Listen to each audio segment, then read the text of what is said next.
Fresh water is a vital natural resource. All people need water for drinking, cooking, washing.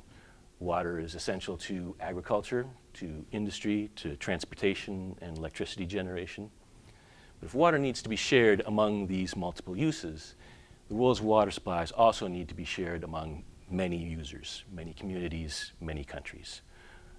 Across the world, most of the water in the world's rivers flow through transboundary basins. About 60% of global river flow runs through basins shared between two or more countries. About 40% of the world's population lives in a transboundary river basin. But among these competing users, among all of these multiple uses, stress on the world's water supplies is growing. Across the world's 270 shared river basins, many key rivers, the Indus, the Nile, the Tigris-Euphrates, are increasingly closed.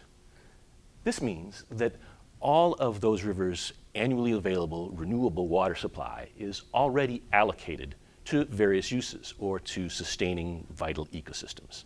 In closed river basins, there's very little additional water supply left over. There is no additional buffer to accommodate new uses. If water managers want to increase the water available for agricultural production, they will need to make trade-offs with other claims on those water resources.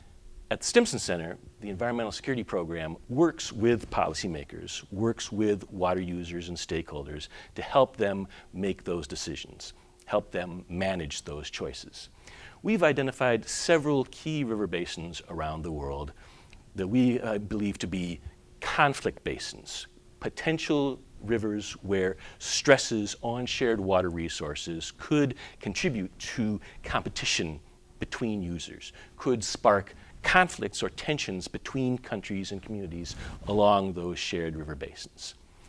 Through our research, through policy study, through working with policymakers and decision makers in those countries, through gathering stakeholder dialogues, we reach out to the water policy communities in these potential conflict basins to help them identify the risks facing their shared water resources, help them identify and implement cooperative strategies to meet and manage those risks, help them recognize opportunities for cooperation to reduce pressures and stresses on shared water resources and meet the water needs of their citizens for energy, for agriculture, for industry, for drinking water.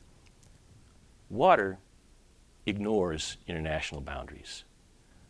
Policymakers will also need to cross international boundaries, disciplinary boundaries, frontiers between water user communities in order to manage their shared water resources collaboratively, effectively, with cooperation to build peace and prosperity in these conflict basins.